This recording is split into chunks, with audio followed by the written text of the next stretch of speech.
Alright, hello out there in internet land. This is Bram again here at the easel. I'm going to do a really quick video on what is my favorite brush to paint trees with.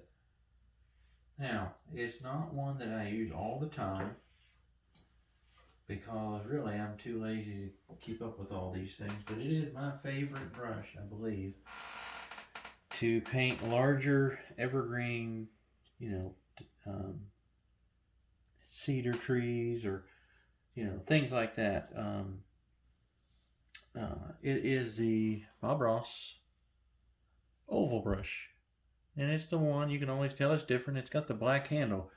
Now they started making them, a different company started making them where they look like almost just like the 1-inch brush, but they're back to the black handle now, so you'll be able to tell which one it is very easily. It is oval. You can see the bristles are kind of in an oval shape. That's why it's called the 1-inch oval brush, right? And there it is. Great brush. Now, if you were on a tiny canvas, probably not the best brush for trees, but if you're on a canvas of, I think this is 11 by 14, it's big enough. So I've only got 3 colors out here, and I'm using the palette paper here instead of my palette because it's filthy sitting next to me. All right, so I've got Phthalo blue, sap green, and some cad yellow up there. And I'm going to paint a couple different trees really quick and see what you guys think. I'm going to take my blue and I'm going to take my green, most of it, and I'm going to mix those together. Now, the one negative to this brush, and this goes for the 1-inch and the 2-inch if you try to do trees with those, is that it takes a mound of paint. Like, oh, so much paint. Well, I'm going to paint 2 trees and I got this much paint out. The positive is that it looks really nice. You can do lots of different things with this. You can make different kinds of trees than I'm going to do with this even. So give it a try, or give your 1-inch a try. You can do the same thing with the 1-inch. I'll show you why I like the oval for trees as soon as I get it mixed up here. Alright, so I've got my brush. And what you want to do when you're using, again, loading the 1 or the 2 would be the same thing. You're going to load both sides full of paint and pull through all that paint. Goodness, that's a gob of paint, right? It's half a tube out here. Now, what I like to do is pull both sides, and I'm trying to chisel. You can see I don't have it quite yet. Let me turn that around so you guys can see it. Don't have the chisel quite yet. What you can do to help that is kind of get some paint in there by doing a little, shimmy it there. Give your brush a little shimmy in the paint, and you'll start noticing it will start coming together. And I'm going to set it down here where I can see it, and I'll show you when I get it to a chiseled edge, but it's a lot of paint. You got to have a lot of paint. Pulling it through on both sides will get that chiseled edge, and once you get it, you got it. So this is really the only negative to this brush. For this purpose, I guess, for painting evergreens. I mean, this brush is great for doing bushes, all kinds of different things. It's just a 1-inch that's been rounded, or oval, I guess I should say. But it's really worth the investment. I don't know how much these things are. As a certified Ross instructor, I get a little bit of a discount, so I forget how much these things are. I had bought some of them before I started painting. Alright, so when I get it loaded up here, I'll go up to the easel and show you guys what it looks like. All loaded up with paint. Get to the chiseled edge that I'm looking for. Right there. Whew, got it. Alright, let me show you this chiseled edge. Look how much paint's in there. You see that? Let's get it here on the canvas. See how it's to a point? It's almost like you're sharpening a knife. There. Okay, and it's chiseled now. So it's the same way of making it with the fan brush, but you cover a lot more ground. And again, you can do this with the 1 or the 2. Let's do a down tree first over here. And I didn't put any color on the canvas. I started to, but thought you could see it in white, just easier. You're going to touch, touch, touch. Get you that little line. And then what you want to watch out for is make sure your brush is still chiseled. I do have liquid white on there because I started to put color. Alright, So you're going to kick that brush over just like you would a fan brush, and you're just going to barely touch, barely touch, barely touch, barely touch, barely touch. Start walking that brush left, right, left, right, left, right. And the reason I like the little oval is it's bent down for you. So if you're doing the down trees, I'm going to reload, you get that nice little down effect without really having to do much. It's really, this is definitely, I'll just take this one all the way down. Get bigger and bigger as we get down, right? Sorry for the easel bouncing around on you guys. Make it real dark at the bottom there. Get one bigger and bigger. But it really bounce that down and you get that little down effect that you're looking for on those down trees. Alright, let's put us a up tree. Let's see if we can do an up tree. Actually, let's do one more down tree. I really like it for the down trees, and I'm going to do it a little bit differently. I am going to, because I've got it sitting here, a dirty fan brush, and I'll show you why. It's just quicker. Now you can do it with the oval brush, but this will make sure I don't get too fat of a, and I don't encourage doing this normally, because you get a really fat trunk in a tree. But for this, I'm going to pull that all the way down, okay? And then if I was painting a painting, I would highlight that with a little bit of color on one side, a little bit of highlight color. I'm going to take that back to the chiseled edge, okay? Got it nice and chiseled there. And what if we just put a little bit different kind of, a little bit there on top too, I don't like that. Sometimes trees have spaces in them. And I have found that if you use this brush, you can get some really nice effects with it. Even better than the fan brush, in my opinion. I'm going to skip right there. And just maybe, see what we can do with it. And again, I'm using green and blue together. Get a little nice evergreen color. We'll put a little highlight on this to show you can still highlight just the same. See down here, it's a little darker. But I mean, you can put all these little things coming off these trees. Shoot, we'll let that one kind of come on out a little bit if we want to. You can also, really good with this brush, you can almost layer the trees, meaning it looks like there's different layers, which what you want in a painting, right? On these little guys. Okay. And let's just fill that in at the bottom a little thicker, and we'll call that good enough, right? But a nice little tree there, right?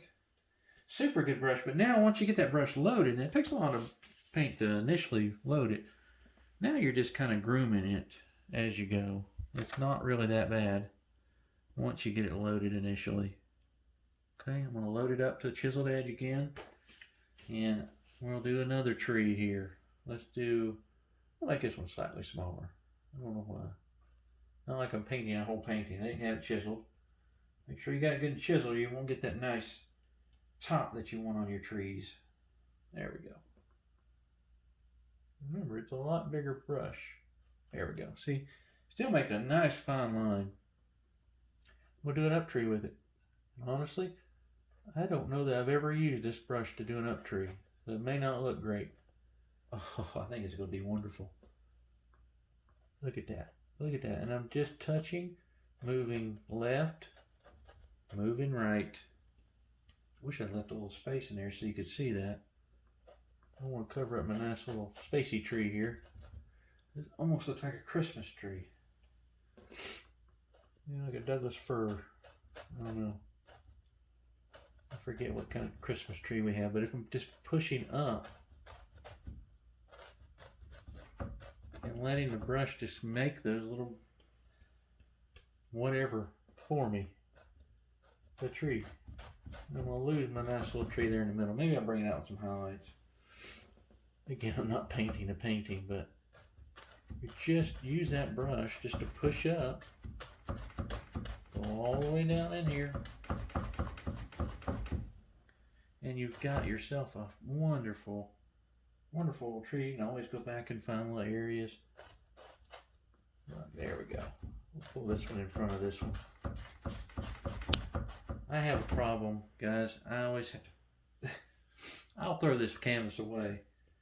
It's just a cheap practice canvas, but I've always tried to put something on it. Almost looks like a finished painting. But just push up, and you get those little things hanging up. It's like you got the things hanging down over here, right? So we went down over here. We can go back and, oh man, you can go back and add some. Maybe that's one branch there. Yeah, you know, whatever. But it's a super good brush. I hope you guys can see that. To make trees. Now again, you don't have to make them this big. This is these large trees on even an 18 to 24 inch canvas, but it makes really nice trees. What do we want? What other kind of tree? We could probably do something else. We could, if I had a script liner back here, I'd draw some little branches and stuff. We'll do another one like that one. But we won't use the fan brush. We won't cheat. We'll just touch this on here with the little guy. I'm sorry, with the little pressure. Alright. I hope these little videos are helpful. I enjoy making them. If you enjoy watching them, make sure that you like and subscribe so you can see more of them as I put them out. That's a good way to make chain link right there. Another little tip. Not really. Not intentional. Alright, we'll make another one here. We'll just put a little top on this guy. I love these trees where you can kind of see the trunk a little bit. And a neat effect, I think. You know. A little darker right there. But yeah, just skipping around. So whatever. I mean, you can make any kind of darken that corner. Sorry for the beating. There we go. But really cool stuff you can do with different brushes, different effects. And again, you don't have to buy this one. If you've got a 1 inch, it will work very similar. But the advantage here is this oval, when you push it down, it kind of goes down. And when you push it up, it goes up a little more than that 1 inch brush. But you can do it with either one. We'll just fill this one in. We'll call this an Atlas cedar or something here.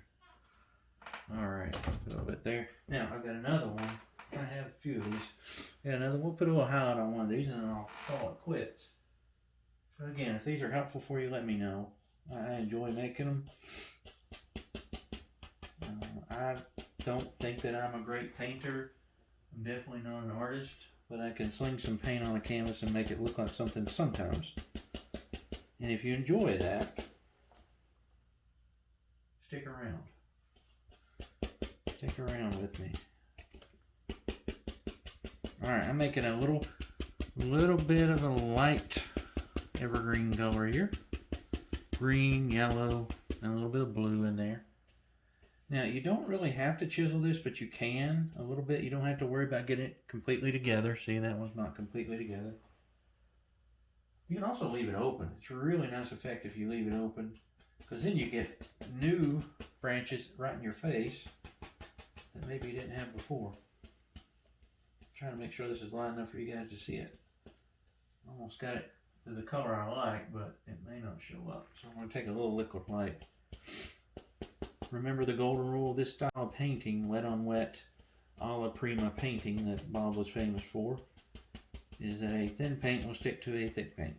So if you're ever having a problem and your paint's not sticking to the base layer, whatever what we'd call that, thin it down a little bit with some liquid white, liquid clear, maybe some paint thinner if you're so inclined. I think that'll work okay for you guys to see that. I don't think it will. I'm actually lightening that up. I'm just going to do one highlight here. It really makes a nice highlight on a tree too. Because you remember, you don't want to touch everywhere that you kind of painted. A little more on that side. Oh, that's nice. Really, and I'm truly not kidding. I don't use this brush enough myself. So if you've got one, use it. You'll love it. And if you can afford it, get you one. And hey, if you need one and you're local or you're close, I'll drop you one in the mail if you really want one and can't afford it. I've got some extras. We'll just highlight all these real quick, just a little bit here. There, look at that. These are nice trees. I don't mean to brag on myself now. I'm using the same color. I'd probably change my color if I, was painting an actual painting.